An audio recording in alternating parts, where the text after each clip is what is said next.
tó júwe orú ọ̀rọ̀ báyìí fún wa ó tún wí kan sọ́dọ̀ náà ó ní qad ja'akum bazairun min rabbikum faman absara falinafsihi waman a'ama waman 'amiya fa'alayha wama ana 'alaykum bihafiz. qad ja'akum basairu min rabbikum faman absara falinafsihi ومن عمي فعليها وما أنا عليكم بحفيظ. Ọlọ́run ní ìmọ̀nà lóde yìí o àgbọ́yé ẹ̀sìn ní ti ń dà wá láàmú ọlọ́mọ́sá àtọwọ́sọ́nà. قد جاءكم بصائر من ربكم. ogun tá nẹ́bí òwí ọlọ́mọdé àwí jáde lẹ́nu wa. ومن أبصر فلنفسه. ogun tó lọ́wọ́ sọ lákùnmọ́dé àwí jáde ọlọ́kùnrin sànú wa o. ومن عمي فعليها. bẹ́ẹ̀ni. وما أنا عليكم بحفيظ. àwọn tó ìmọ̀ أكرمكم الكريم. tọ́ba wa fẹ́ wá tú àwọn nǹkan tí ń lọ yìí wò nítorí pé tí wọ́n ń lọ ń wọnú ẹ̀ tán ti ń mọ́rọ̀ hadith Ànábì Muhammad. sallallahu alayhi wa sallam. hadith àwọn àfọwọ́ ní mùsọ́lá àwọn àfáà tí wọ́n gbé hadith lọ́wọ́ àwọn tó ìmọ̀ أكرمكم الكريم. hadithun mukhtalifun wa hadithun àwọn tó ìmọ̀ أكرمكم الكريم. mukhtalafun wa nawasikh a rí mukhtalafun nínú hadith a rí nawasihu náà àwọn tó ìmọ̀ أكرمكم الكريم. والمحكم والحديث المقبول الذي سلم من معارضة مثله وان كان محكم المحكم yẹn ó lọ́wọ́ afárá díìsì òun náà ní ọ̀rọ̀ kan tó dúró báyìí tó kó dá wà ní kò sí nǹkan kan tó takò ẹ̀ wọn ò rí nǹkan kan fi rọ́pò ẹ̀ tó bá rí báwọn bá a ṣe máa lò náà nù nǹkan kan tó dúró tí nǹkan kan ò wá lẹ́yìn ẹ̀ wal mukhtalafu wal hadithul maqbulu lil mu'aridu bi mislihi ma imkanil jam'i baynahuma. أكرمكم الله. nǹkan pè ní mukhtalafu nínú mustalah al hadith òun náà ní ọ̀rọ̀ kan tá a gbà wọlé ṣùgbọ́n al mu'aridu bi mislihi ìkan tún wà tó tún takò ìkan wà tó ṣe kí ni tó takò máa yẹ mu káàní lè jámù ibẹ̀ yìí náà hùmà ó dẹ̀ rọ̀ wá lọ́rùn láti pa méjèèjì pọ̀ àwọn tó ìmọ̀ أكرمكم الكريم. alákọ̀ọ́kọ́ lè yí tí nǹkan kan ò takò ó dá dúró ni ó dá dúró tí nǹkan kan ò takò ẹlẹ́kejì ni ọ̀rọ̀ tó wá tá nàbí sọ kan tó tún sọ míì tó wá jẹ́ òdì ara wọn ibi tá a ti gé ọ̀rọ̀ nù. mithalu àpèjúwe rú ẹ̀ Ànábì Muhammad sallallahu alayhi wa sallam. ó sọ ọ̀rọ̀ kan ó ní la adiwa wala tirata la adiwa wala tirata akhrajahu Muslim wal Bukhari ma hadithin farra min al-majzumi firaraka min al-asad.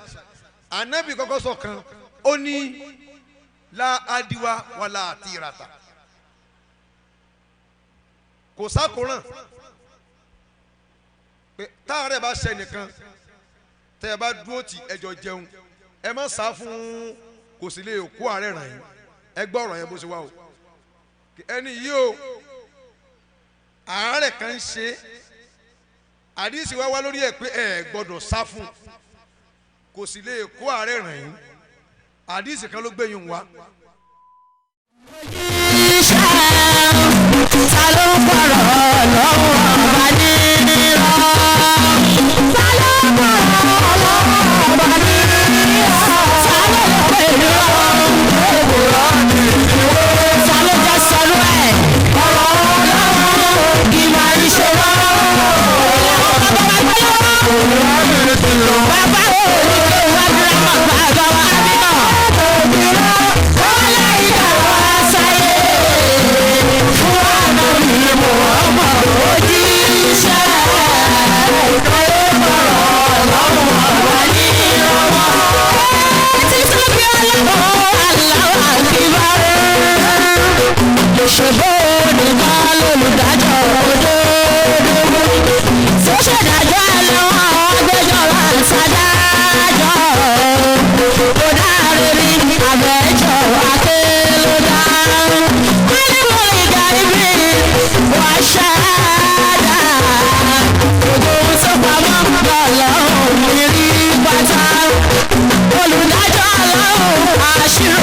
ṣiṣẹ́ bóyá.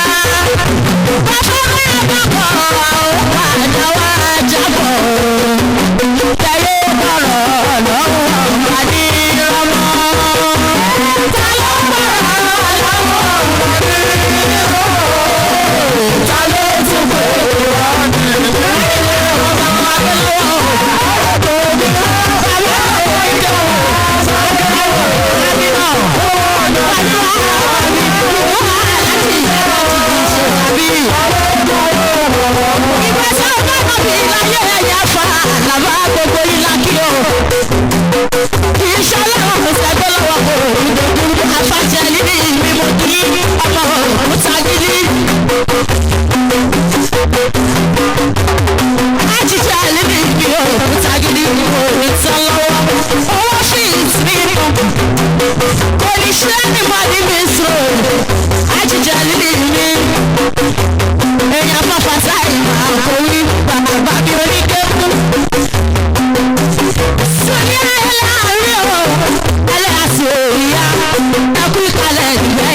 Mama mi káyọ̀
kò lè gbẹ láéláé ó gbẹ tì kò ní gbẹ láéláé bàbá mi o.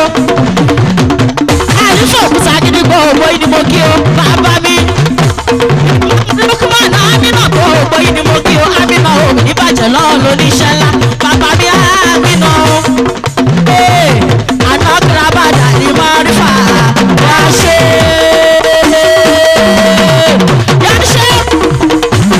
àná kìlábàdà ni máa rí fà yá ṣe. ó ti rí ṣe kó máa rí ṣe mọ́ o. àmì ọlọ́run máa fi ṣàdánwò fún yá ṣe.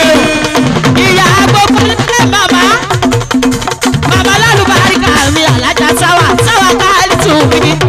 máa gbogbo ilé ìyá lálùbáríkà mo kì í ní o tó pè ní orúkọ màmá mi.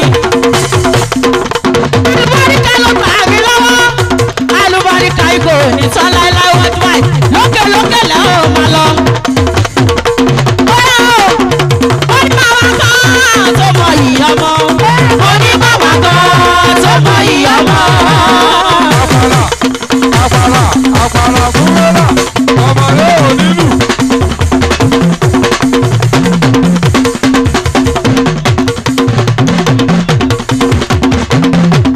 yá ṣéwù wò ó òkì igi ọ̀sàwò ẹ̀kọ́ kú kíkú má pa ẹ́ kó má pa láàánú ẹ̀ ò yá ṣéwù. òyìnbí igi ọ̀sàwò ẹ̀kọ́ kú. yá ṣéwù gbọ́dọ̀ wá o olówó ní táwọn kálí tù alájà mi ni.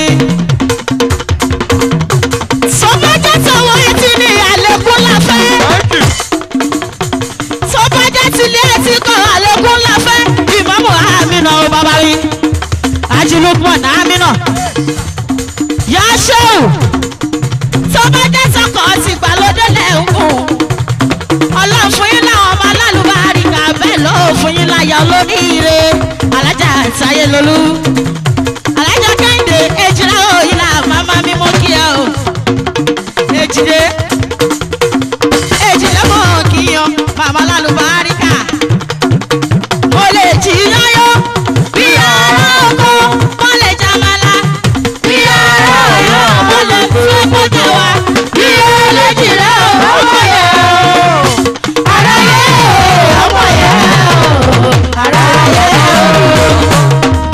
èjìlá òyìn là èjìlá òyìn là èjìlé adúgbò mi wò kẹ ara ṣokùn èjìlá òyìn là ló fi dájú pé o lè sábù bàbá.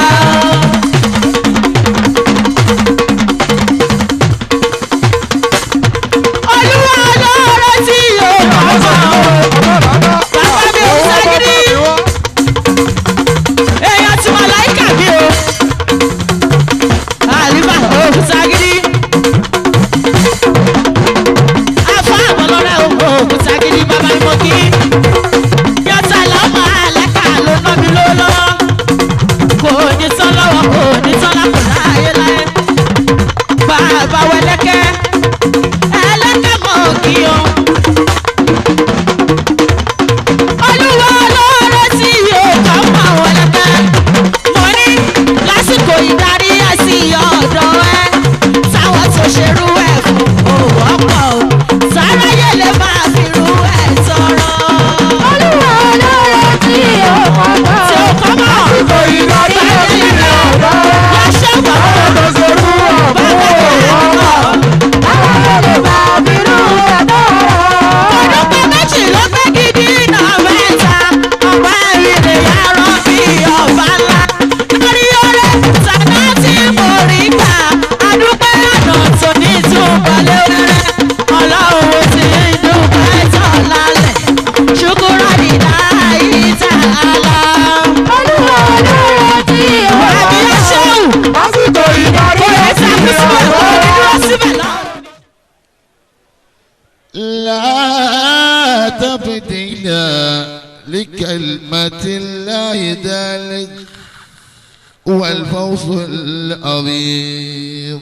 عباد الرحمن وعباد الرحمن الذين يمشون على الأرض حولا إذا خاطبهم الجاهلون قالوا سلاما يا أيها النبي حسبك الله ومن اتبعك من المؤمنين إنه من سليمان وإنه بسم الله الرحمن الرحيم قل لو كان البحر قل لو كان البحر مدادا لكلمات ربي لنفد البحر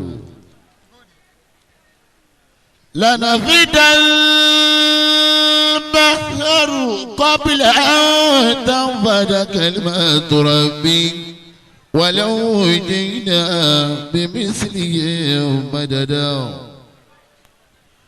قل إنما أنا بشر مثلكم يوحى إلي أنما إلهكم إله واحد ومن كان يرجو لقاء ربه فليعمل عملا صالحا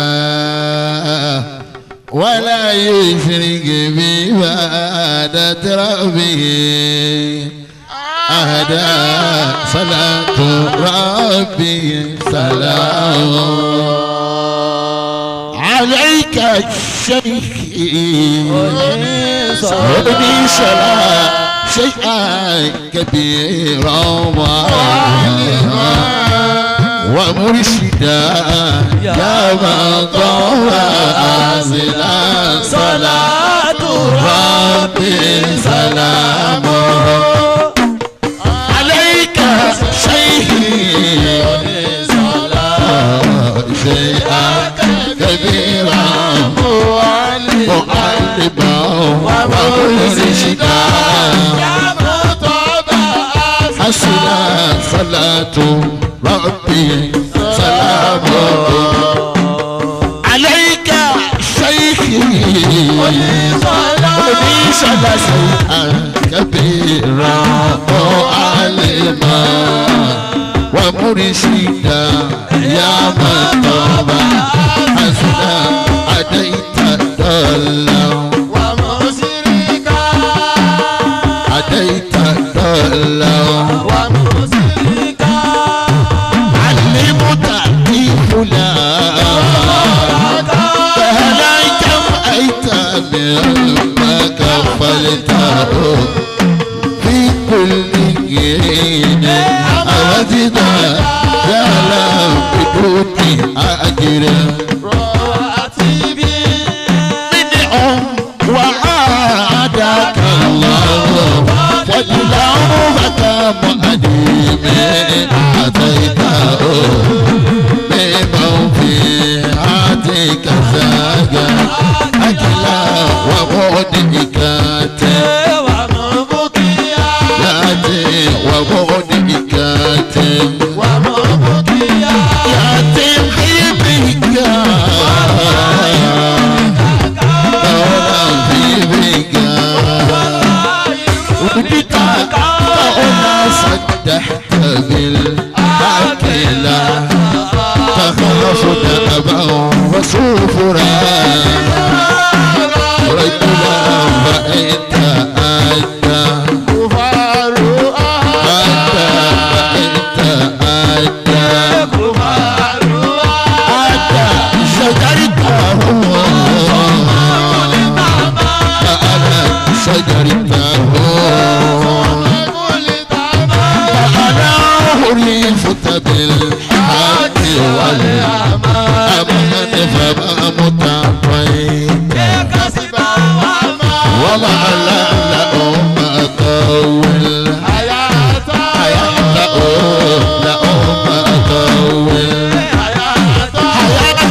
oníṣọlá wàlá tó àṣírà ìlàyé wàlá tó àṣírà ìlàyé wàlá tó àṣírà ìlàyé kọ́tù ìlímọ̀ kọ́bí àdá ṣùkìlá ẹlẹ́yìn sọ̀lọ́wọ́ àlá àtàfà àrùnà شيخ اللبيب أهلا وسهلا ليس الوغى أتفاخرنا شيخ اللبيب أهلا وسهلا ليس الوغى أتفاخرنا شيخ اللبيب أهلا وسهلا ليس الوغى أتفاخرنا شيخ اللبيب أهلا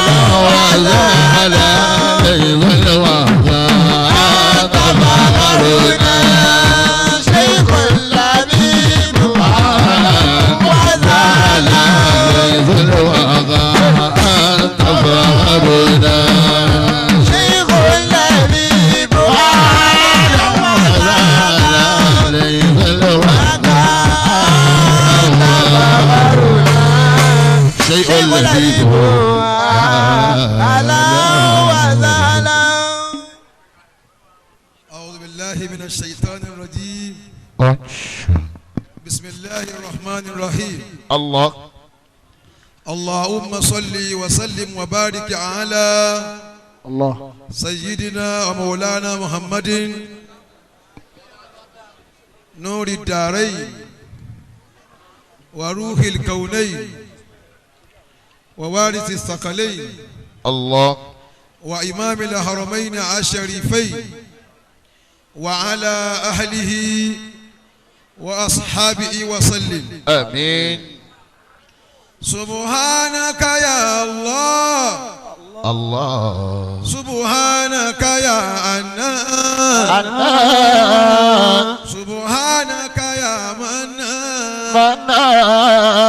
سبحانك يا ديان سبحانك يا سلطان الله سبحانك يا الله سبحانك يا حنان سبحانك يا منان سبحانك يا ديان سبحانك يا سلطان سبحانك يا الله الله سبحانك يا أنان حنان سبحانك يا منان منان سبحانك يا ديان سبحانك يا الحمد لله ẹ̀jẹ̀ àdúgbò kan sí الحمد لله ọlọ́run mọ́ sọ́wọ́nù mọ́ o آمين bẹ́ẹ̀ bá ti mọ̀nà kó dúpẹ́ mọ̀nà tó bá jánà kó mọ́ tó má fònà mọ́ o الله àṣẹ ọlọ́run lélẹ́yìí o àjábùlẹ̀ àjábì wà inna masala isa inda Allahi kama sali adama halaka min turabi summa qala lahu kun fayakun àwọn èèyàn rí ẹ̀dá ádámà ẹ̀dá isa jàre wọ́n ń ṣe wọ́n lè mọ̀ wọ́n torí ẹ̀ pé isa lọ́lọ́run ọlọ́run wa ní kama sali adama sábà Allahu al-gariba bil agrabi أكرمكم الكريم èèmọ̀ gbàrẹ́ òní ọ̀dà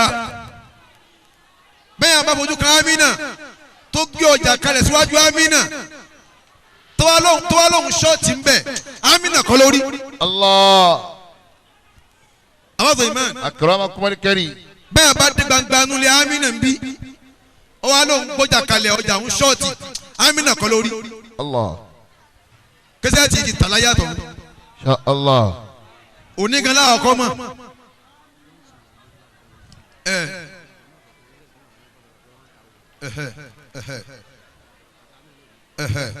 àwọn imán أكرمكم الكريم lákùnmọ́ wà kọ́ lómìnira. أكرمكم الله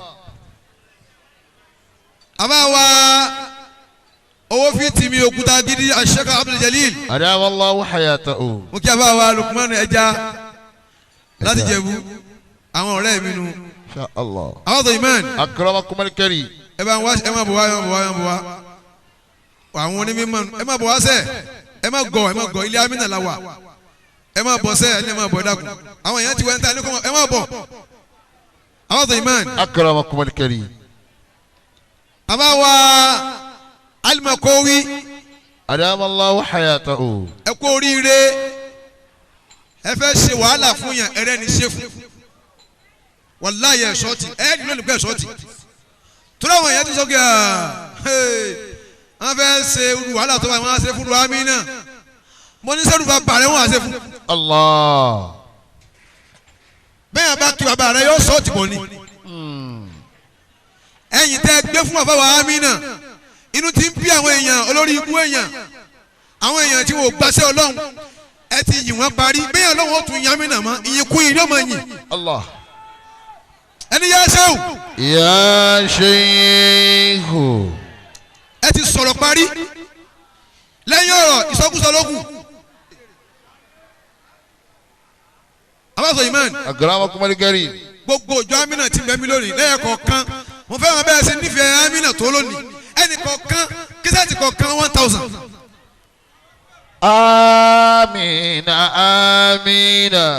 àbá nítorí kẹsọ̀rọ̀ o. akramakumul karim. sẹ́ẹ̀rí ipe mo tiẹ̀ ń ṣe wá síbi lónìí tọ́mọ rẹ ò bá mọ kí yóò mọ lónìí. insha Allah. ọ sanwó yín o tọ́ba wa sanwó yín o ọ àfihàn kẹsẹ̀tì. Allah. ẹ gbogbo ọmọ tó bá bí bonanza ń fẹsẹ̀ fún ọ bonanza èyí tí ọpọlọ rẹ ò sí fún mi mọ dáàkọ gbogbo wọn tí ma fẹ́ bẹ̀rẹ̀ sẹ́nà yíyan ra wí fún yín gbogbo wọn ó rí pé ọpọlọ wọn ó sì fún ọ nísì. Allah. ntí wọn fẹ́ gbà bẹ́ẹ̀ ni 1000 ó fi ra kẹsẹ̀tì ẹ̀ kan Allah. kẹsẹ̀tì kan 1000 naira tọ́ọ̀ bá ní àwọn imán akramakumul karim. tọ́ọ̀ bá lọ́wọ́ tó fi ra nísì tètè lọ́wọ́ yá kásìkò yẹn tó bá lóò ti gbéra o kẹsẹ̀tì kan 1000 naira pẹ̀lú pé amina tóbi lọ́wọ́ mi àti pé àwọn ọmọ mi látòkè dókè n fẹ́ kán dín ìmọ̀ kán sì rí lò sórí ẹni tí wàá fún lásán wọ̀ tọrùn ìlàkọ̀ wò. akramakumul karim. kí mo wí. ẹni tí ó bá fúnni láṣọ wọ̀ tọrùn ẹ̀ làákọ́ wò. mo fẹ́ sọ ọmọ yín lórí kéwù. Allah. bonanza ni o ọ̀rọ̀ rọ́bìsì ní ìlímọ̀ àti kúlùsọ méje kọ́là ń sọ yìí o rárá o níta ń wí yìí tọ́lágbọ́ ìfọ́tàhá ọ̀tọ̀ ní fọ́tàhá yẹ́kùtàwù ìfọ́tàhá yànfàtìhù ìfìtàhà. akramakumul karim. a ṣe ọpọlọ àwọn ọmọ yín fún yín lónìí ẹni tó náwó lórí ọmọ ẹ̀ tí ò mọ kí wà bí tí ò mọ̀wé máa fún yín bonanza lónìí inú ọgbà amínà la wà intavi sami ẹ̀ náà ni amínà. Allah. ẹnìkan kẹsẹ̀tì kan 1000 ni. bẹ́ẹ̀ni yàtọ̀ sáwọn tí wọ́n kọrúkọ wọn wá. bẹ́ẹ̀ni àwọn tí mò ń dago náà àwọn oníbonanza mò ń sọ àwọn tó ń kọ́kọ́ wá àwọn tí wọ́n yàtọ̀ gbàmù ni wọ́n èmi gan lónìí gbàmù ní gbèkalẹ̀. insha Allah. oníkan làájọ ṣe èmi gan mo múra wá ní. akramakumul karim. mo múra wá ní o tìjà gan pẹ̀lú owó. àwọn ògbó sùnmùlá wa rè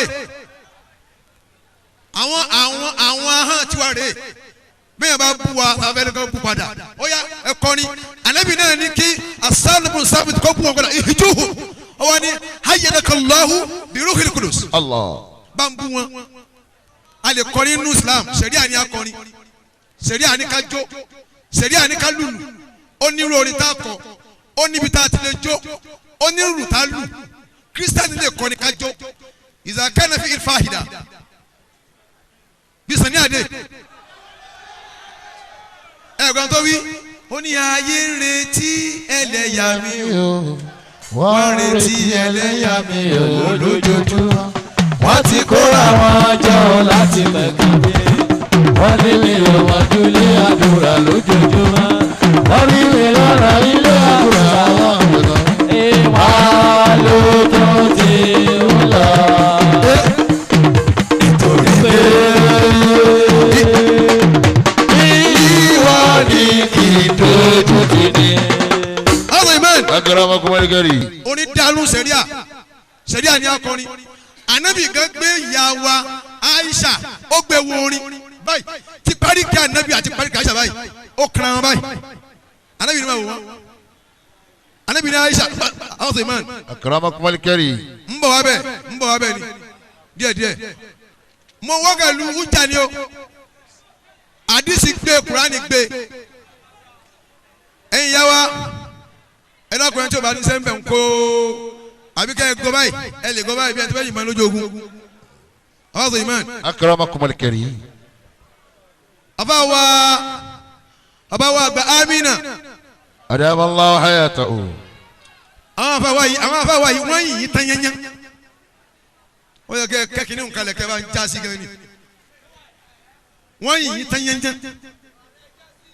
gbogbo wa síta ní lónìí gbogbo ẹ̀ ó forí sọ́kàn ni Allah. ní tèmi lélẹ́yìí àtà wọ́n ti ń pè wá pé wọ́n ní àbá èyí ní kò yá yìí o àbí kí n rí ìgbà yìí kíní yìí o. kódà lálẹ́ aníwàásí lábẹ́kúta àlè lọ́mọ.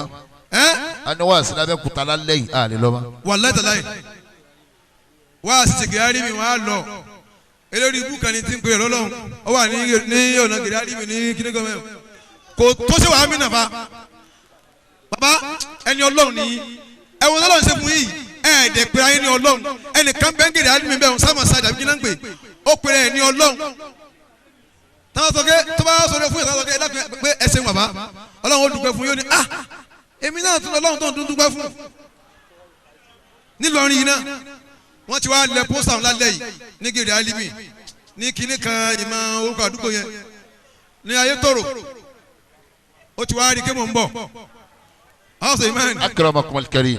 níjẹ tàbí jẹrin wọ́n lọ fẹjọ́ mi sùn àwọn ọlọ́pàá pé wọ́n ní ń bọ̀ wá kógun báwọn pé tọ̀ kán bá wọn ẹjọ́ fà pé kán bá wọn disturb mi kí n má wá o àbí kán bá wọn ní security àwọn ọlọ́kọ̀ wa ni àbálà bíbò ní gbọ́ o ẹ̀ẹ́dógún lẹ̀ ni o tó bá hàn pé fẹ́ ni kò ṣe fún ọba ní tọ̀ nítorí wọn bá fẹ́ ni kò wọn kó ń bẹ̀ wọn níjẹ̀ ẹ̀rín ló gbé tẹ́lẹ̀ wá gbogbo ẹrù ẹ̀ ó ti kókó lé nísìn. Allah. wọ́n ní wọ́n lọ etí odi. ẹni jẹ́ sáà sáà. tó bá yẹ kí ọlọ́run ní àní rí ọ lù àwọn yóò kí ọlọ́run sàrà ìyá ló máa jẹ. Insha Allah. sẹ́wọ̀n Amina èrò rẹ̀ ọ̀pọ̀ tó bá yí fa Amina wá tán o wọ́n ò tiẹ̀ wá rárá Amina gbogbo lọ ní jẹ́ Amina. Allah. èmi gan Amina jama Amina confam. Insha Allah. àwa tí àjọ wà láyé ni Allah. ẹni tí ó gbà yìí ń bọ̀ wá gbà munafiki gan á padà wẹ́ sí ìmọ̀lẹ́ padà yóò padà wá ọ̀gá tó bá yẹ sá wí. ó ní àwọn kan ló máa ń tó ṣe wọn o tí wọn kọ̀ tán jó ọ wá ní nígbẹ̀yìn wọn ó padà jíjó wa. ẹ bá lù ọ wá ní tètè bọ̀lì kọ́ wọn ó padà jíjó wa. anybody ń bọ̀ àbáwá òkúta gidi. adamallahu hayatahu. àbáwá khalifa ní kalẹ̀ mo kí yín. adamallahu hayatahu. mo kí àbáwá ọ̀tán. adamallahu hayatahu. MC ọ̀gá àwọn MC àgbáyé olùwàyè ògbóró ìlú ìjọba àwọn MC mo fún ìjọba lónìí. àwọn ọ̀tọ̀ imán. akramakum al-karim. bàbá wa nílé ọ̀tán bákan náà lágbàjì wa òkúta gidi. adamallahu hayatahu. àwọn yìí ń tásábà òkúta gidi lánìí. Allah. ẹ̀rí ayé yìí wá ń da. eré ibú kan ó ti tóbi ọdún mẹ́rin báyìí ó ṣàdúrà kan fún mi mo bàjá ní òde yẹn ó yá wèrè ni. ó ní àwọn àlàyé ibùdó yìí sọ ọlọ́run bá gbọ́dọ̀ sí ilé ẹ̀ka mi yóò gùn àwọn afọ́kúta gidi àwọn àbá àwọn jàre náà bá ti kú nísìn ẹ̀yin náà wà á jayé kò ní dáa fún ọ ó ń fi kú afọ́kúta gidi tọrọ ayé fún mi bẹ́ẹ̀ni. ẹni tí ìfẹ́ kó kú tó bá di híà ní sèpúlá lọ wàlá ọlọ́kàn mú wa ni o àmín. kò sí ẹ̀ka mọ́ ẹni tó lè gbà á lẹ̀ náà nù o Allah. ẹja amúra lọ́wọ́ ni o ẹja amúra lọ́wọ́ ni o ẹni tó kú fún wa ló lọ àmọ́ bá rẹ̀ ò lọ. Allah. mo like àwọn afa fọlójú ni fọlójú torí pé ẹni tí mo fẹ́ jọ nìyẹn mo sì rí jọ alhamdulillah. inna sa'yakum lashatta bisimilah kul wallah. bismillahir rahmanir rahim qul huwallahu ahad allahu samad لم يلد ولم يولد ولم يكن له كفوا أحد. mo káwọn bàbá wa tí wọ́n jẹ́ bọ̀rọ̀kìnní amina adamallahu hayatahu. ìtẹríba yìí pọ̀ ṣé wàá ní ìtẹríba bàbá wa amina gan ni distributọ̀ tẹríba bẹ́ẹ̀ ti pọ̀ tó yẹ tó wá tẹ̀ fáwọn èèyàn kò yẹ kẹ́ ẹ lè tẹ àní ẹlẹ́ni ibú táwọn sọ pé ọlọ́run kiri alimi ní ayétòrò tí ó bá ha tó dànù báyìí àwọn jẹ̀mọ́ rẹ̀ wà tọ́nu sí pé bàbá ọlọ́run ẹ má ha tó dànù ẹ tún sùn wà lẹ́nu yóò tún wá rẹ ìtọ̀ yóò rẹ ìtọ̀ ifi ń kí àgọ́ àwọn jẹ̀mọ́ rẹ̀ ìtọ̀ rẹ̀ náà mú wọn ń pè ní ọlọ́run ọkọ kan àtìyàwó tàbá gbẹ́nu ara wọn tí ọkọ wa ń lọ jẹ̀mọ́ rẹ̀ tíyàwó ò lọ tíyàwó fẹjọ́ sọ ọkọ fún ọlọ́run wọn pé àwọn lára àwọn ẹrú náà lábẹ́ yín òun lọ́kọ̀ òun àmọ́ kò ṣe sáà ní pẹ̀lú òun ní bàbá wájọ́ báyìí yóò wà nìkan ó yá ẹ bọ́ síbẹ̀ ẹ bára yín sùn lójú ẹ̀ báyìí náà. bàbá kan bẹ tó nà ní sàǹdà àwọn fúlàní ó nà bàbá yẹn gbogbo ẹsẹ̀ rẹ̀ wú bàbá yẹn ní àfẹ́ ni mo ṣe mí ó sì kọ́ lóun lòun ọba tí ò láàánú.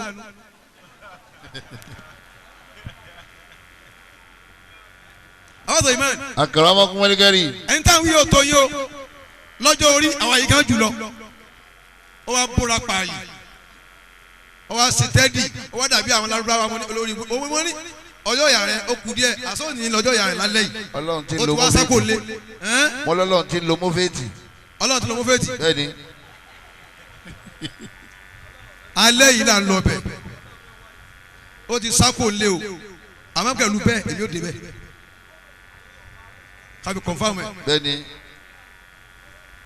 ọ̀rẹ́ tilẹ̀ ni ọlọ́run ti rẹ̀ tilẹ̀ nínú ìròyìn ọlọ́run tá a gbọ́ ní pé liana ukana wà lámàkánú ẹni tó bá jọ lọ́run yóò wà àmọ́ kò ní kàmáyé kan. fìyà sálì láwọn yàwé sáwánù fìyà sálì láwọn yàwé sáwánù. ibì kan ò ní ká ọlọ́run mọ́ pé ibi tẹ́tí bọ́ lọ́run ni ó wà lókè wà nílẹ̀ ó wà lọ́tún wà lósì wà nù gbó wà nù ọ̀sà wà nù ọ̀rà rẹ̀ wà nù ẹ̀jẹ̀ wà nù omi wà nù ọ̀pọ̀lọ́ ó wà lẹ́yìn ó wà wájú ó wà nù lẹ́lẹ́kẹ̀jẹ̀ ó wà nù bàtà rẹ̀ wà nù etí ẹ̀. Allahu Akbar. àwọn abá ìwọ̀n gèrè alíbi ní ayétòrò ọlọ́run kọ́ ni ọ́ sàrà àfọ́túlọ̀ jẹ àwọn ọmọ kéèké ọmọ nà ọ̀gẹ́ tábà ẹ̀yọ́ ọlọ́pàá àwọn sájẹ́ǹtì ló ní kó máa nà ọ̀ya ẹ máa pèsè kájú fún abazo iman. akramakumul karim. baba amina. seeku. ọjọ́ òní la dá ó dẹ̀ pé baba láyọ̀. alhamdulilah.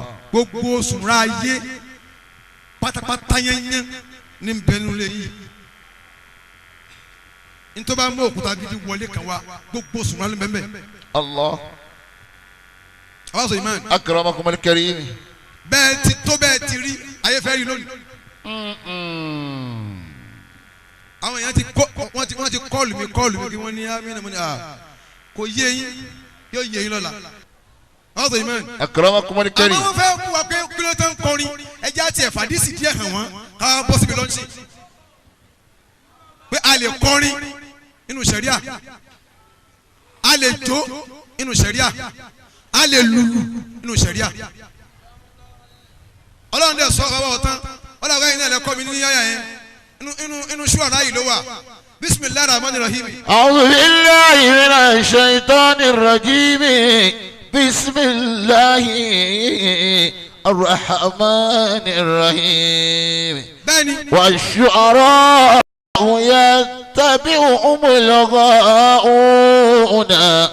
ألم ترى أنهم في كل واد يئيمون وأنهم يقولون ما لا يفعلون إلا الذين آمنوا وعملوا الصالحات وذكروا الله كثيرا وانتصروا من بعد ما سلموا وسيعلم الذين ظلموا أي منقلب ينقلبون. àwọn tá máa ń fagilé ọ̀rọ̀ akọrin àyà àtòkè náà máa ń kéwòn kéjì sàlẹ̀. والشعراء ó sì ní tó bá ogun ẹ̀ dé àwọn èèyàn kan ni wọ́n ń kọrin bá Ànábì Muhammad. sallallahu alayhi wa sallam. wọ́n ń bú pẹ̀lú orin ọlọ́run sì máa ń jó púpọ̀ inú ẹni tó lọ́wọ́ ẹ̀fẹ́ kẹtẹ fẹ́nu kan Muhammad ni. sallallahu alayhi. lẹ́sẹ̀kẹsẹ̀ yóò máa fún ilé sí ni àbáwá àgbàlógé àgùn bàtúrì ọlọ́run jà rí gbẹ́ àwọn ọmọ àgbàlagbà nu àfáwà àgbà ní abalẹ̀lẹ̀ gidi àbámbẹ́lẹ́kọ̀ àwọn náà bá àwọn ọlọ́run jẹ́mi yóò gùn ṣùwárà o. والشعراء يتبعهم الغاؤون ألم ترى أنهم في كل واد يهيمون sataru. وأنهم يقولون ما لا تفعلون òkè àfáàgbà ọlọ́run jà rí إلا الذين آمنوا وعملوا الصالحات ẹja ló níbú. وذكروا الله كثيرا وينتظروا من بعد ما سلموا وسيعلم الذين ظلموا أي منقلب ينقلبون. موقف الإسلام في الشعر إسلام nípa orin ibi tí Islam dúró sí nbẹ الشعر عبارة عن الكلام الموزون المقفى والشعر في ذاته كلام حسنه يعني حسنه حسن وقبيحه قبيح فانا ويبه وإذا أعطى الإنسان لحسنا من الشعر لا يزال شعره حسنا والشعراء اسمان حسب القرآن المذمومون والممدوحون. والشعراء يتبعهم الغاؤون. ọlọ́wọ́ akọrin يتبعهم الغاؤون àwọn ẹni àánú máa ń tẹ̀lé wọn wọ́n ń bọ́ Ànábì Muhammad. sallallahu alayhi wa sallam. kódà ibi tí wàhálà yẹn dé wọ́n tún wá mú Hasan ibn Sabiti qabla al-Islam ṣáájú kó tó gba Islam because Hasan ibn Sabiti عاش 60 في الجاهلية و60 في الإسلام. كرمكم الكريم. أبا واصل مسافر قال له 60 years إنه أترو جاهلي. تبين شباب. nígbà náà wọ́n máa ń kọrin sájẹ́. nígbà tí wọ́n gba Islam tán وعاش 60 في الإسلام. Hasan ibn Sabit wọ́n tún padà lò 60 years lẹ́yìn ìgbà tó gba Islam tán. ó wá jẹ́ 120 years. ó lò láyé. Allah. àwọn kèfèrí wa kí ni ìṣòro lẹ ẹ lọ́kọ̀ ẹ bá ń ṣẹ́kẹ̀ àwọn kèfèrí wa wọ́n wá ṣètò àti mú àṣàánù síbi kan pé kó máa wọ́n ní kó bú Ànábì Muhammad. sallallahu alayhi wa sallam. wọ́n ní kó bú Muhammad. àṣàánù wa ní owó ò lè rí ibú o àmọ́ òkúta gidi ó ní àfi kẹ́ ẹ wábi tó wà fún kóhùn ó rí báyìí tóun bá rí kóhùn fún ọ tóun ó kú lára ẹ̀. wọ́n wá di Ànábì wa rìn lọ́jọ́ kan wọ́n wá mú àṣàlù kìtọ̀ wọ́n bọ̀ wá ẹni tó ní kájẹ́ kó o rí kó o tó mọ tó wí pa rẹ̀ because kó o tó yíyàn ó rí ó kẹlẹ̀ má sọ̀rọ̀ yẹn láì mọ́. àwọn àfáà wa tí wọ́n ṣe kẹ́sàtì jáde fún bàbá wa Amina wọ́n súnmọ́ wọn wọ́n rí wọn tán ni. Allah. bí Amina ètò ogun àmọ́ wọn ò kọ̀ndẹ́mù ogun Amina ò mú hàn tú àwọn wọn ò kọ̀ndẹ́mù hàn tú Amina kì í di nǹkan fún yàn tíra bíi tíra àwọn wọn ò kọ̀ndẹ́mù tíra Amina wọn yẹ sẹ́fọ́ 19 àṣẹ náà ń lò àṣẹ Amina bí àmì ọ̀rọ̀ rẹ̀ ó dayọ̀ bẹ́ẹ̀ yẹn bá gbóyún débi yóò bímọ bẹ́ẹ̀ yẹn gbàgàn débi á lóyún bẹ́ẹ̀ yẹn bá ìlọ́kọ débi yóò lọ́kọ bẹ́ẹ̀ yẹn bá ìrísẹ́ débi á ríṣẹ́ bẹ́ẹ̀ yẹn bá ìrójú àìráyè débi yóò rójú yóò ráyè. والشعراء يتبعهم الغاؤون. àwọn kèfèrí wa ní kí Hasan ibn Sabit kó lọ dúró bí kankan wọ Muhammad. sallallahu alayhi wa sallam. wá wo báyìí ó wà lóye báyìí ó wo báyìí wọ́n dẹ̀ ti kó fún ẹ yóò bá Ànábì dáadáa. sallallahu alayhi wa sallam. Ànábì lọ kírun ni ló wá di Ànábì ó wo ìrìn àjò rẹ̀ níwájú ó wo bó ṣe ń rìn lẹ́yìn àwọn àṣàlù dẹ wọ́n lé lórí wọ́n lé lórí gbogbo àwọn fúnnúnù ṣírì ni wọ́n gbùdù sí asanu jasiliya wọ̀rọ̀kàkíyà mina ṣír ó lè kọ́ ọmọ hijawu ọmọ madiu ọmọ faru àwọn sọ imán akramakum al-karim ọmọ adisawu gbogbo ẹ̀ ló mọ̀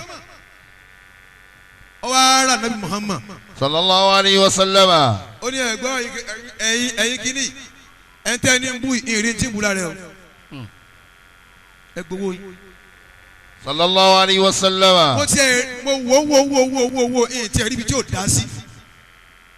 àwọn imán. akramakum al-karim. àwọn akọrin inú Islam èsì yín là ń bá yín fọ̀ kí náà ń kọrin sí orin dá aṣọ́ara òyà tàbí umul gawuna wọ́n ní pé àṣírù ibaratu anil kalam ọ̀rọ̀ náà ni wọ́n sì máa ń wọ̀n ni wọ́n ṣírù fi sáàtì kalamu hasanu wàkọ̀bíhu kọ́bíhu èyí tó dánú orin ó dá èyí tí ó sì dá náà kò dá.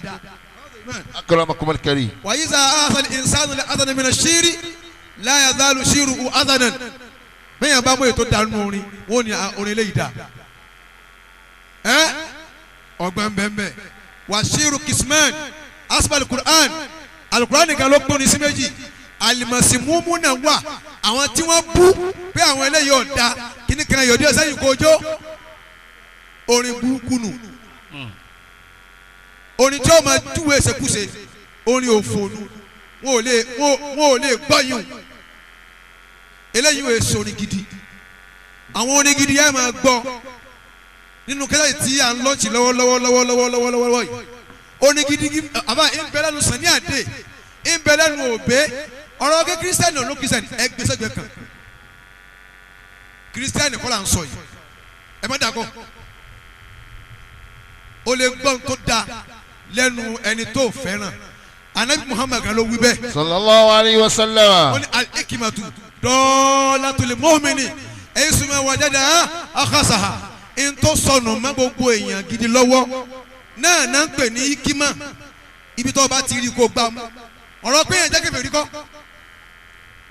kèfèrí lè sọ̀rọ̀ tó dáa ó gbà mú kèfèrí ọlọ́run àwọn sọ imán. akramakum al-karim. àwọn màsímúmú náà làwọn tí wọ́n ń bú tẹ́lẹ̀ Kùránì sọ pé aṣọ ara òyà tàbí umul gawuna. umul gawuna alam tara annahum fi kulli wadin yahimun. وهم الذين يتبعون الضالون من البشر عن الصراط المستقيم àwọn tí wọ́n ń tẹ̀lé àwọn èèyàn tí wọ́n ò mọ̀nà wa andadatil haqqi was-sawab wọn ò dẹ̀ nífẹ̀ẹ́ gbọ́dọ̀ lu ọ̀rọ̀ lẹ́yìn kan máa mutí kan tanná white blue red ní club kádẹ bọ́ sí òhò kálá wọn ń ṣe fàájì ibẹ̀ ni wọ́n ti gbà wọ́n nù náà gbẹ́ ti lọ club ibẹ̀ àbá ọ̀nà tẹ́gbà wọ́n náà nù ẹ̀ ní ìdíkà bìrì ọ̀nà yín náà nù tán lọ club tán bá òhò lẹ̀ tán ń ṣí pátá tán ń fídíò ìdí obìnrin báyìí tán ń kọrin sájẹ́ àwọn ẹ̀yìn wọn lọ́hùn bá wí lókè àwọn ní alẹ́ sínú yakulu náà mọ́lá yafalu náà wọ́n máa sọ tí wọn ò lè ṣe wọ́n bá ti mú títí wọn ni ọ̀dọ̀là yín fún ọmọ kankan irọ́ ni tí tójú rẹ bá mọ́ láńjọ kejì ni ṣé mo wí bẹ́ẹ̀ ni.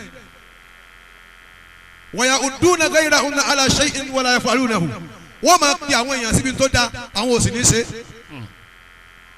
àwọn pín àkọ́kọ́ nù tálùkùránì pín alukurani gẹ̀rọ lórí dà pẹ̀lú àyà ó pín wọn sí méjì alimamuduhuna wa humul ladhina amanu wa amilu solihat wa dhakaru llaha kasiran wa qala ibnu kathir fi tafsirihi lamma nazala qawluhu ta'ala wash-shu'ara'u yattabi'uhumul ghaawun àbá wa tó ṣe ibnu kathir nígbà tí àyà yìí dé tí àyà yìí sọ̀kalẹ̀ bàbá wa Hasan ibn Sabiti ash-shu'ara'u. wash-shu'ara'u yattabi'uhumul ghaawun ألم تر أنهم في كل واد يهيمون وأنهم يقولون ما لا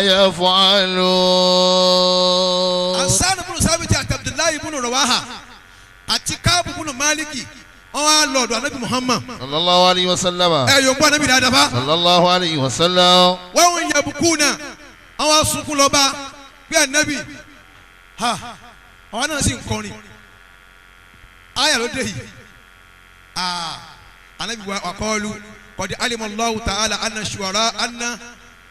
shu'ara ọlọ́run ti mọ̀ bí àwọn náà ń kọrin ayà wa dé pé bí ọ̀rọ̀ àwọn olórin ti rí ni fala alayhi nabiyyun sallallahu alayhi wa sallam fatala alayhi anabi wa káyà kan sí fún wọn pé ká ti gbẹ̀yìn ẹ̀ ni ẹ̀yin ò sínú àwọn tán bá wí illa alladhina amanu wa amilu solihat anabi wa kà fún wọn inú illa alladhina amanu wa amilu solihati làwọn afáwà yìí wà. Allah. tí Sani Adé bá jẹ́ ẹni tí ó àmánà pẹ̀lú Ọlọ́run àmọ́ nínú amilu sọ́líà ló wà torí ó ní àwọn orin tó sọ fún ọ pé ká máa yin Ọlọ́run tí ń tọ́yàn sọ́nà ó láwọn èèyàn ń gbégbá oúnjẹ àwọn kan ń gbégbá kínní kan òun gbégbá ọpẹ́ ó tún kọ́ nìkan tó fi pè wá síbi wádà ó ní Nàìjíríà yìí ti gbogbo wa ni kò máa gbọ́dọ̀ bàjẹ́ ìjádùn ló sọ fún wa yẹn o pé Haúsá àti Ìgbò kámájà àti Yorùbá ẹ jẹ́ ká pawọ́ pọ̀. ká fi mọ̀ ṣọ̀kan gbé kémìgbé. bó ti rọra wa o lè mọ àlìjẹ́ náà ìwọ́n tó ń larí mọ́lẹ̀ tẹ kónùgbà hánu tẹ̀sẹ̀ gbogbo ẹ̀ náà ìwà yín ọ̀dà ẹ fẹ́ ara yín ẹ̀ ń jẹ́wọ́ lé ẹ bẹ́ẹ̀ yín náà ń gbowó níbi kan tẹ́ fi wá ń ṣe fáàrí bí ẹ gbowó pé ẹ fẹ́ kọ́mọ́sá sí ẹ fẹ́ bọ́ ọmọ òrukàn ẹ bẹ́ẹ̀ gbé kànga ẹ̀ ń débi ẹ̀ ń ra jíìpù ni ẹ wá ń ṣe bí pé ẹ lówó jù wá lọ àwọn táàrọ̀ òun dé ẹ̀ ń sọ pé ẹ jù wá lọ àwa ń rún pa ẹ wá ní ká má jẹun òkú ká má gbowó sàrà bàbá yìí kọ́ ni ó fi àwọn èèyàn síbi ìṣọ̀kan ẹni tó kọrú ẹ̀ náà wà bàbá wa ṣe kàn Adam wọ́n ní kájọ́ kan là wá ń sọ Allah. kájọ́ kan là wá ń sọ Allah. ẹ má jẹ́ ká yà lọ. lọ́tọ̀ọ̀tọ̀ kájọ́ kan là wá ń sọ Allah. kájọ́ kan là wá ń sọ kájọ́ kan là wá ń sọ ẹ má jẹ́ ká yà lọ́tọ̀ọ̀tọ̀ kájọ́ kan là wá ń sọ. àwọn Kírísítẹ́nì náà kọ́ nìkan ìmọ̀ bẹ́ẹ̀ kí àbí ìmọ̀tòkọ́ ó ní ọdún lọ sópin o bàbá mímọ́ fi sọ ẹ sọ wà o sọ́wọ́ tó wà.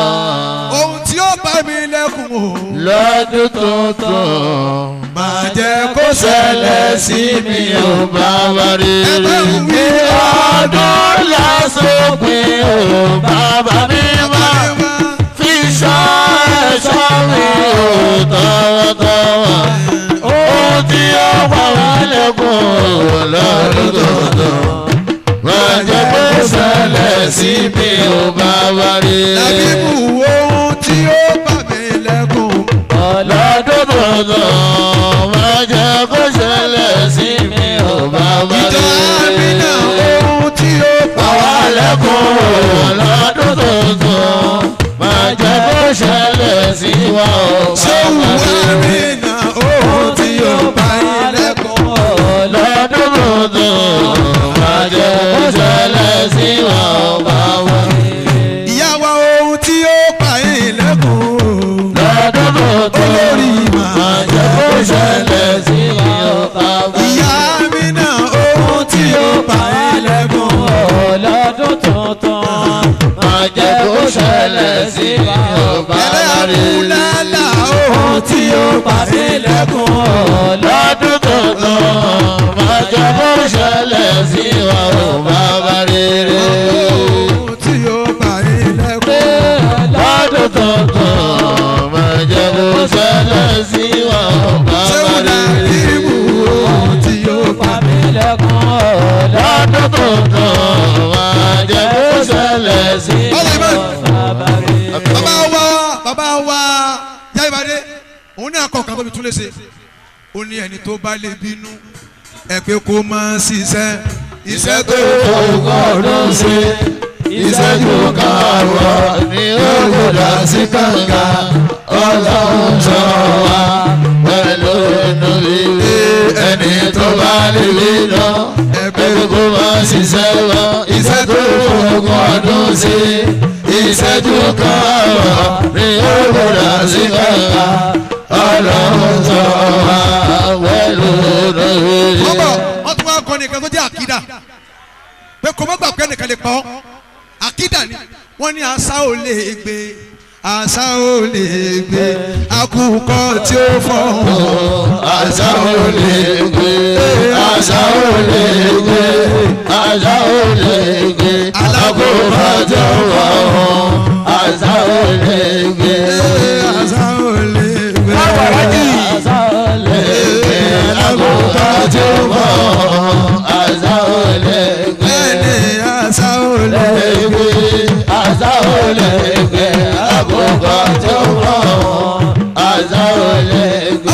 Akramakum al-karim. àwọn mẹ́tẹ̀ẹ̀ta yìí lọ sún kúbà nàbí Muhammad sallallahu alayhi wa sallam. alábìlẹ̀ sínú wọn torí pé ẹ̀yin tí alẹ́ sínú àmàlú lẹ́yìn wàá mi lù sọ́ọ̀lì àti abasọ̀rọ̀mán rawahu ibn abi hatimi wa ibn jarir min riwayati ibn ishaq wa sabata fi sahihi anna rasulallahi sallallahu alayhi wa sallam qala li hasan uhjuhum aw hajihim wa jibrilu ma'a anabi tún máa ń ṣàdúrà fún àṣàlù fún sábìtì pé akọrin ó yà bú wọn tá a bá tiẹ̀ wá ní àwọn kan tó fẹ́ bú wa nísìn tá a la fẹ́ fèsì tá a bá lákọrin láàrin wa bó láti fèsì.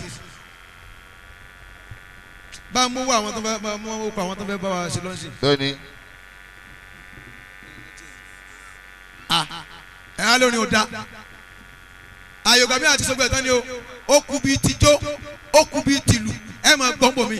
Akramakum al-karim. bàbá yìí náà ọkùnrin tó díẹ̀ tóbi òun náà kọ̀ọ̀kan Saheed Òṣùpá tóbi tún léṣe ó ní ìyàwó mi ní ṣùgbọ́n mo fẹ́ràn ṣùgbọ́n ẹ̀ gan èmi gan ni ó fẹ́ mi fẹ́ ṣùgbọ́n mi bó fẹ́ mi nìkan níbi olóòfin ṣùgbọ́n mi sí.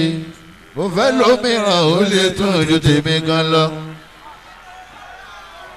kí ló tún wí ó ní ó kọ̀ọ̀kan tóbi ń sọ pé ó ní kọ́kọ́rọ́ alátẹ tó ta tẹ́lẹ̀ owó alátẹ tó ta tẹ́lẹ̀ tẹ̀tẹ̀ mọ̀kú abọ́ndé lọ́rùn sálàyé oníkálukú ló ti ní tiẹ̀ lára. ó kọ̀ọ̀kan tóbi ń sọ̀rọ̀ báyìí. Akramakum al-karim. àwọn sọ ìmọ̀ ṣé wọ́n fi yún pàjánu agboolé ni. ọlọ́run ló ṣohun gbogbo ẹ̀dá kan lè má tiraka. ọlọ́run ló ṣohun gbogbo ẹ̀dá kan lè má tiraka. ìyún àkídà náà ṣe fún ọ pé bọ́dà máa rẹ̀ ntọ́lọ́ máa fẹ́ ṣe ni ó ṣe. Allah. má sáré ó tún fún níyànjú ó ní sáré o kó má bàa wáyé lásán rántí o pọ́lọ́hún ò dá ẹ lásán má dúró torí kan ò dúró lásán. sáré o kó má bàa wáyé lásán rántí o pọ́lọ́hún ò dá ẹ lásán má dúró ayé kan ò dúró lásán. wọ́n bọ̀ táwa yìí bá dúró ẹni tí wọ́n máa ránṣẹ́ nílé láàyè ọ̀hán ní kí n má dàgbò má gbẹ́ òkè dànù má jẹ́nẹ̀tì dànù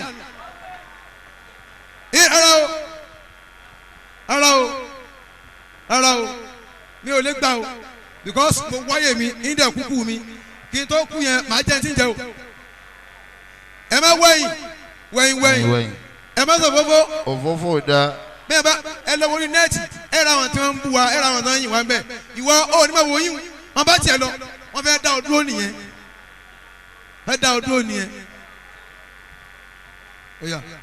bọ́lá ọba ti gbé ìjà ẹ̀dá.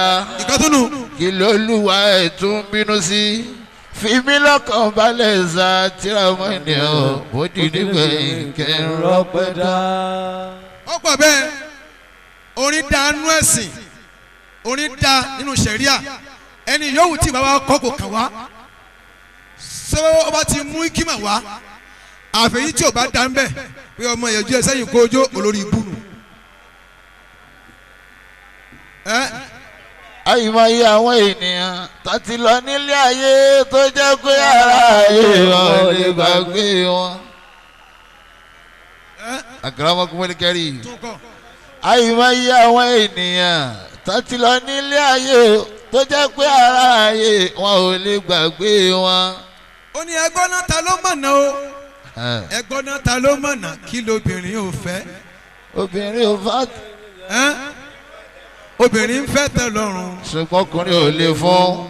àti wájọ gbé pọ̀ báwo lẹ́sìn mọ̀. wàlẹ̀ ṣe kò ṣe má ní lóbìnrin pẹ̀lú ọkùnrin. ó tún ní ẹgbọ́n ta ló mọ̀nà o ẹgbọ́n ta ló mọ̀nà kí lọkùnrin ò fẹ́ ọkùnrin ò fà fojú di ìwọ ọkùnrin. dẹ̀ nìyẹn. àti wájọ gbé pọ̀ báwo lẹ́sìn mọ̀ ta lè ṣe kò ṣe má ní lóbìnrin. àwọn tí ń kọyàwó lẹ̀ tí ń kọ́kọ́ lẹ̀ tí wọ́n nu.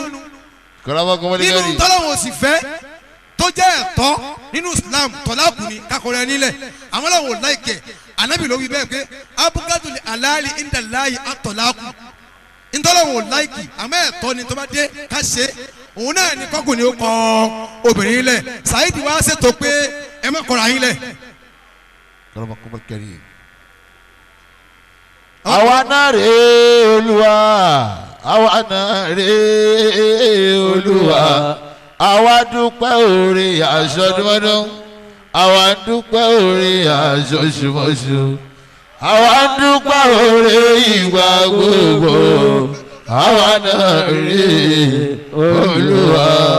ó ní ayé ń retí ẹlẹ́yà mi o. wọ́n ń retí ẹlẹ́yà mi o lójoojúmọ́ wọ́n ti kóra wọn jọ láti gbẹ̀gbẹ̀ mi wọ́n ní mi ò mọ̀jú lé àdúrà lójoojúmọ́ wọ́n rí mi lọ́nà ilé àdúrà wọ́n máa gbẹ̀gbẹ̀ mi wọ́n ló tó ti wọ́n. ó tún wá ilé ayé fúngbà díẹ̀ ni o. ọmọ aráyé ẹ ṣeré o. ilé ayé fúngbà díẹ̀ ni o. ọmọ aráyé ẹ mọ̀lẹ́kà kan. àfi káwùwà rere. wọ́n ló ní jàǹbá léèyàn ẹ sọ pé rọ wígbó ní sùúta ni. wọ́n ló ní jàǹbá léèyàn ẹ sọ pé rọ wígbó ní sùúta ni. àti jàǹbá àti sùúta èwo ló dà níbẹ̀ ẹ wí fàyè gbọ́. La ilaha illallah mọ̀lẹ́kà ló. Allah. mọ̀lẹ́kà súlẹ̀ mọ̀lẹ́kà Jibrilu ni àbí Mikailu ṣé Jibrilu ni Ridwanu ni mọ̀lẹ́kà Ridwanu tí ó ṣí àlìjẹ́nà fún wa ayé lẹ́yìn ti dà wàláì ayé rẹ ti dà àwọn olè sọfọ mọ́ torí pé ó dà wọn àfa mọ́ gbogbo àwọn olórin tó bá ti mọ àwọn àfa ọ̀tọ̀ ni wọ́n bá wọn lẹ́yìn sí àmọ́ èyí ti ń pé àwọn àfa bá wò ọbẹ̀ tánu mọ́lẹ̀ kan bàtì ẹ̀ jẹ́ o pé pàrọ̀ àfáàtì ọbẹ̀ tán nìyẹn o ìmọ̀lẹ̀ rẹ̀ ó kàn wọ̀ ọ̀kùn alukurani ń gbára wa ni àwọn agbára alukurani àbí tọ̀tọ̀tọ̀tọ̀tọ̀tọ̀tọ̀tọ̀tọ̀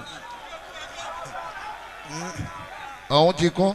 ọ̀hún ti kún o abáṣọ imán. akramakumul karim. àwọn akẹ́ máa ń kọrin lágbàjì ní tí wàásù bá gùn wá tán. bẹ́ẹ̀ni. pé ayé rékọjá ló dàbọ̀. ló dàbọ̀. àti jòkó ti mímọ́ a ó tọrọ jẹ. ayé rékọjá ló dàbọ̀. àti jòkó ti mímọ́ a ó tọrọ jẹ. a ti máa ń kọ̀ọ̀kan tá a fi ṣe tẹ́búdí àfúnra wa. pé gbogbo ohun tí a ní agbára ọkọ. agbára ọkọ. tọ́lá àwọn èèyàn ti ń torí òkú jẹ orí igbá káàkiri ayé. àwọn ètò òkú àwọn ìpààyàn ó láàánú ìpààyàn ó láàánú ètò òkú. ká jagun sítọ lọ́n ká kéwú tí kéwú bá délẹ̀ ti wà nù wọn ò mọ̀ wá máa ká máa pààyàn káàkiri pé wọ́n ń jórí èèyàn ẹ lè bá wa ń bẹ̀ ẹ tẹ́ bá rí tó wá jẹ bẹ́ẹ̀ kí sọ́n lọ́wọ́ ni. Insha Allah. a máa ń pe gbogbo ohun tí a ní agbára ọkọ. agbára ọkọ. lára ìmọ̀ tọ́lọ́hún fún àgbájì. àgbájì ni.